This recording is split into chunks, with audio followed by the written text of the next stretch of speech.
పెద్ద ఉసిరికాయ రోటి పచ్చడి. దీనికి ఒక 6 ఉసిరికాయలు ఇట్లాంటి పెద్ద సైజువి మంచిగా క్లీన్ చేసి పెట్టుకుని ఇలాంటివి తీసుకోవాలి. 2 పచ్చిమిరపకాయలు, కొద్దిగా కొత్తిమీర, ఒక 5 మిరపకాయలు. ముందరగా ఈ ఉసిరికాయల్ని ముక్కల కింద కట్ చేసుకోవాలి. లోపల విత్తనం ఉంటుంది కదా, ఆ విత్తనం తీసేసి ఇలా ముక్కలు కట్ చేసుకోవాలి. ఇది ఎంతో ఆరోగ్యానికి ఎంతో మంచిది ఉసిరికాయ. అందుకని ఈ విధంగా రోటి పచ్చడి చేసుకుంటే మనం వేసుకుని తినేసేయచ్చు. నిలవ పచ్చడి కంటే రోటి పచ్చడి అయితే అప్పటికప్పుడు తినేందుకు వీలుగా ఉంటుంది.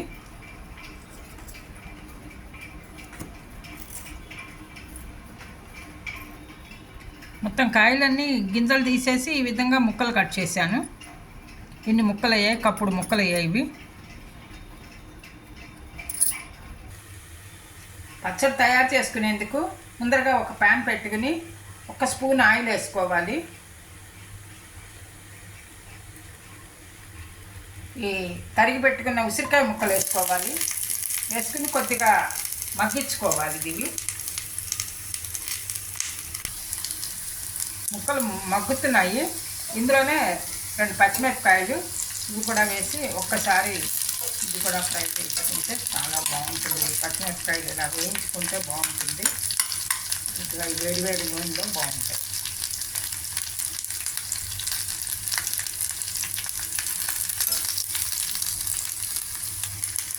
ఉసిరికాయ ముక్కలు మగ్గాయి.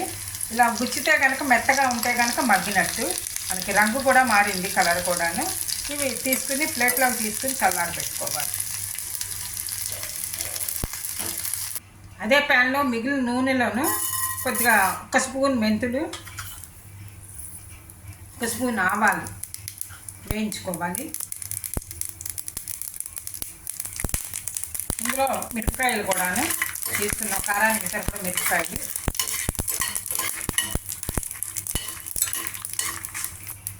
పోపు వేగింది, చల్లారి పెట్టుకోవాలి ప్లేట్లోకి తీసి. పచ్చడికి ఇంగు పోపు వేసుకోవాలి. పోపుకు 1 స్పూన్ ఆయిల్,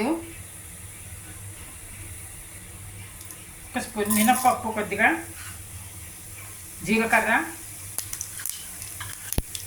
కొద్దిగా ఆవాలు పోపు వేసుకోవాలి. ఆవాలు చిటపట్లాడుతున్నాయి, పోపు వేగింది. ఇందులో ఇంగువ, 1 స్పూన్ ఇంగువ.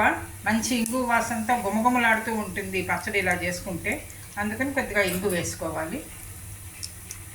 ఇది కూడా కొంచెం చల్లారుతుంది ఈలోగా, మనం పచ్చడి చేసుకునేలోగా. ఇప్పుడు ఒక మిక్సీ జార్ తీసుకుని ఈ చల్లారి పెట్టుకున్న మిరపకాయలు, వేయించుకున్న మెంతులు, లేకపోతే ఇలా మెంతులు వేసుకోకపోతే కనుక మెంతి పొడి అయినా వేసుకోవాలి. మెంతి పొడే దీనికి ఉసిరికాయ పచ్చడికి చాలా టేస్ట్ కూడా ఉంటుంది. ఉసిరి పొడి కంపల్సరీ వేసుకోవాలి, మెంతి పొడి సారీ. అందుకని ఇలా మెంతులు వేయించి ఇది పొడి చేసి రుబ్బుతున్నాను. మిరపకాయలు, మెంతులు, ఆవాలు బాగా నలిగాయి. ఇప్పుడు చల్లారి పెట్టుకున్న ఉసిరికాయ ముక్కలు, పచ్చిమిరపకాయ ముక్కలు వేయించి పెట్టాం కదా, ఇది కూడా మనం ఇందులో వేసుకోవాలి. ఇది కూడా చల్లారింది.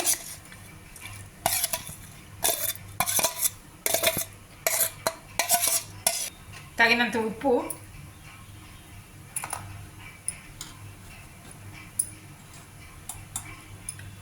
చిటికెడు పసుపు, ఇందులోనే చిన్నగా కట్ చేసిన కొత్తిమీర,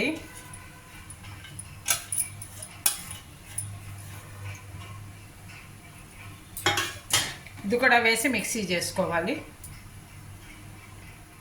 ఉసిరికాయ ముక్కలు మెత్తగా నలిగాయి, చాలా మెత్తగా అయింది పేస్ట్ ఇది పచ్చడికి. ఇందులో మనం వాటర్ కూడా పోయలేదు దీంట్లోనూ, ఎందుకంటే కొత్తిమీర, ఇందులో పచ్చిమిరపకాయలు, ఉసిరికాయలో ఉండే మాయిశ్చరు అన్నీ కలిపి మనకి మెత్తగా అయిపోతుంది. అందుకని నిల్వ ఉండాలి కదా, కొద్దిగా ఒక 1 వీక్ అలా నిల్వ కూడా ఉంటుంది. బయట ఉంచుకున్నా పర్వాలేదు. 1 వీక్ వాటర్ పోయలేదు కదా, ముక్కలు కూడా వేయించుకున్నాం కాబట్టి ఏమీ పాడైపోదు. కానీ ఉప్పు మాత్రం కరెక్ట్గా వేసుకోవాలి, వేసుకుంటే మీకు పాడవకుండా ఉంటుంది. ఇంగు పోపు కూడా చల్లారింది. ఈ పోపులో నూరుకున్న ఉసిరికాయ పచ్చడి ఇది మిక్స్ చేసుకోవాలి. ఇలా మిక్స్ చేసి మనం రోజు అన్నంలో కలుపుకొని తింటే కనుక ఎంత రుచిగా ఉంటుందంటే అంత బాగుంటుంది. ఆరోగ్యానికి కూడా చాలా మంచిది. ఉసిరికాయలు ఇలా దొరుకుతూ ఉన్నప్పుడు నిలవ పచ్చడే కాకుండా ఇలా రోటి పచ్చడి కూడా చేసుకోవచ్చు. చాలా బాగుంటుంది.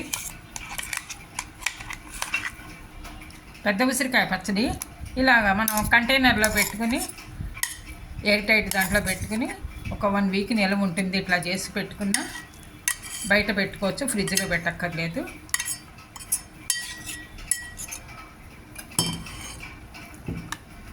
మీరు కూడా ట్రై చేసి చూడండి. ఈ వీడియో నచ్చితే లైక్ చేయండి, షేర్ చేయండి, సబ్స్క్రైబ్ చేయండి. Thank you for watching.